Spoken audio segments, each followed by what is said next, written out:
All right, welcome back. My name's Dave. It's Mountain Branch Music. Here we go.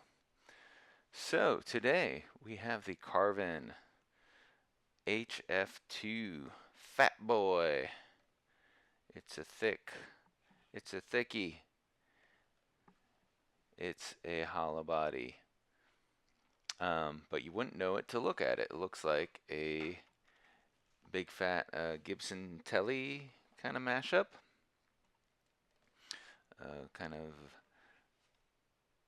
We got some mahogany style stuff on the side and the back, and some flame walnut on the top, and a set-in glued in neck.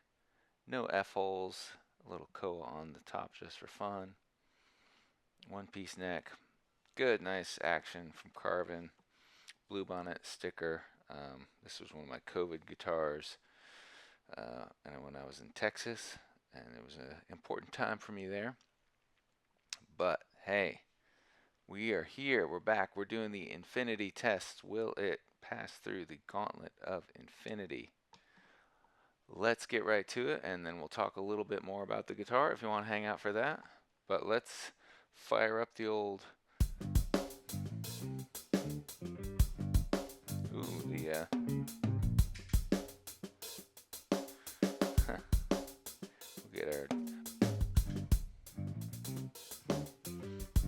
Get our little loop set up. I'm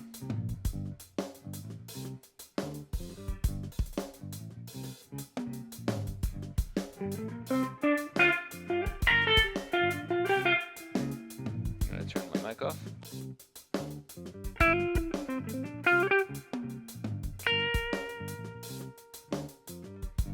So then we'll add in a little clean-ish transparent drive.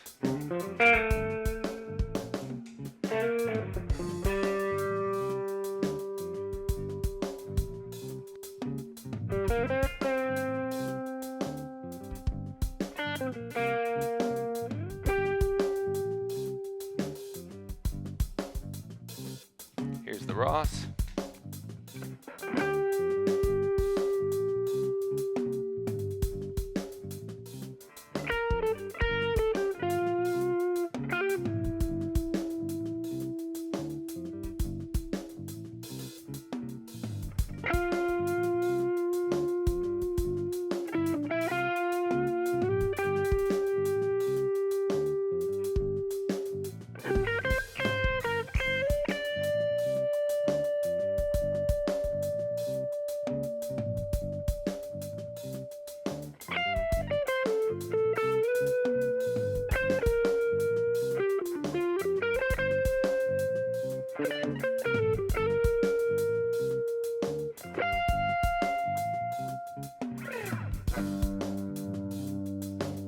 Not quite getting it. We're gonna need all three gain and compression stages.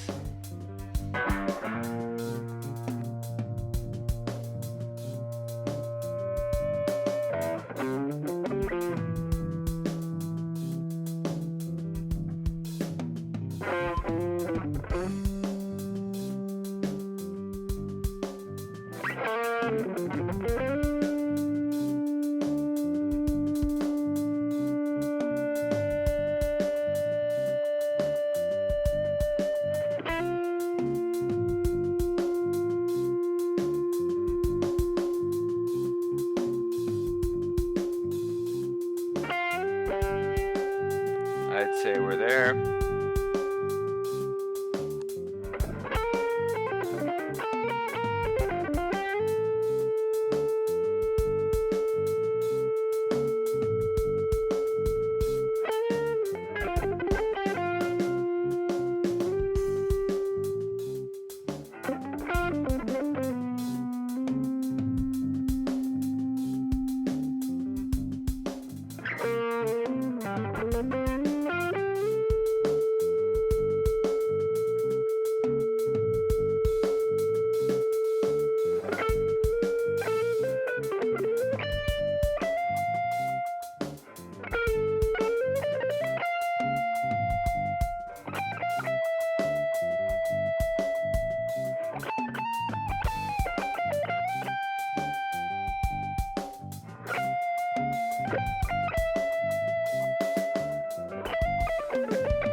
So there we go. I'm trying to put the our sustain test more towards the front in case that's what you're here for, and then we'll talk about the guitar.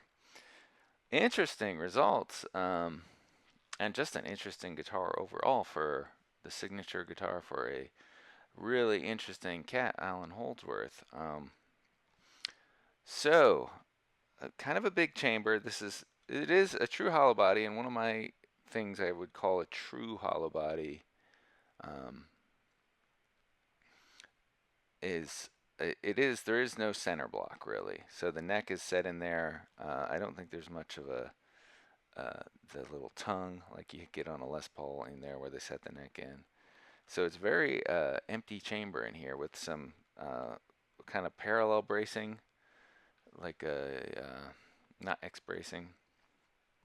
And so you saw the results. The some good kind of infinite sustain feeding back on the higher register on the lower strings, and up here on the second and third string, pretty good. But we had a lot of ones that died out too, where you would kind of hope for it to ring.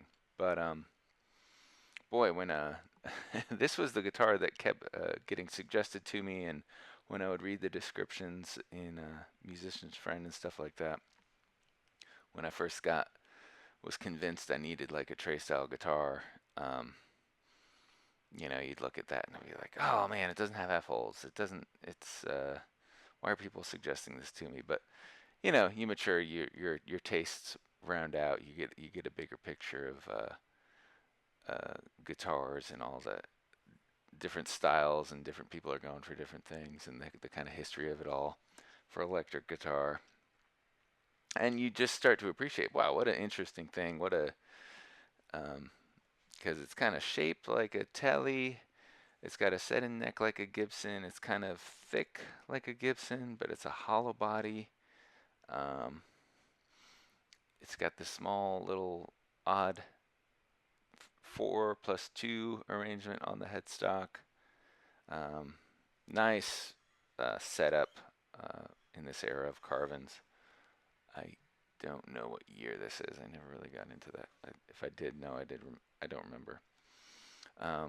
Seymour Duncan Alnico pickups.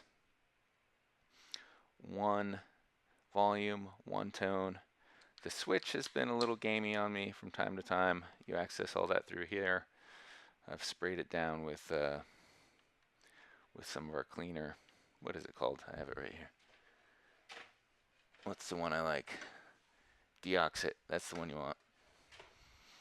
And then, yeah, just a pretty guitar. So I have noticed that thing when I am trying to do kind of fish style, infinite sustain, Trey style things. This guitar doesn't respond as well to the preamp gain and the pedal gain as much as just running the amp louder. And to me, the preamp gain and the pedal gain and the compression before the amp really focuses your frequencies. And this guitar seems to respond more to just pure volume. Like I played a gig where I did have a small pedal board kind of dialed in where I thought it was really going to work, and I could get nice preamp and pedal style, Trey style tones if I wanted them for like a soaring lead stuff.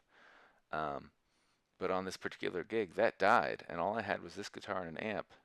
And lo and behold, as many of you will know, it sounded great.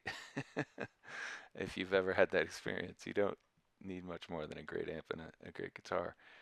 But I thought it was interesting because this guitar really responded. It was just a deluxe reverb, played loud enough for the amp to really breathe. And I think the thinking now is that like the whole phase inverter, everything plays into a part in that. But it was loud enough, and I could play most notes all over the place for days. But that was it. That was how it did in the Crucible of Infinity. Carvin HF2. Yeah, and so we got more guitars to get through. This is from the personal collection. I have had tried to sell it off and on. It's just nothing against it. Sometimes I think, oh man, this is going to be the thing, and then I set it up and it winds up in the case for a little bit. But this is not my guitar, but this will be next. We have a little Gibson Custom 339 action with some interesting results, I think. It'll be interesting to compare it to this too. This is a 25.5-inch scale. Um, nice kind of medium, I'd say like a 59 style um, thickness on the neck. A little chunky, but not too bad. So there it is. Hope you enjoyed it. We got a new setup too. I'll talk about that. I'm trying to put all the chatty information towards the back of the videos now. I'm going through this little Champ 12. So it's a single 6L6 Champ basically with a 12-inch speaker and some reverb. And I'm moving back. I tried the Mesa last week. I think a Fender is a little more neutral platform for what we're doing. I mean, Trey obviously played Fenders from time to time. Everyone knows what a Fender circuit sounds like. This is a pretty neutral. People compare it to a Princeton sometimes. I like it for what it is. The one tube, you can kind of get it working at, I'm in a medium-sized room here. And then you can get some of that working, and with our pedal drive and compression, I think it's a little more representative rig of what most people are going to be running. And then I'm just trying to get the sound optimized. I've gone back to the headphones. I'm always coming up with trying to get it just exactly perfect, as Bobby used to say back in the day. So that's it. That's the update. That's what's going on. We'll see you next time. My name's Dave, Mountain Branch Music. Peace.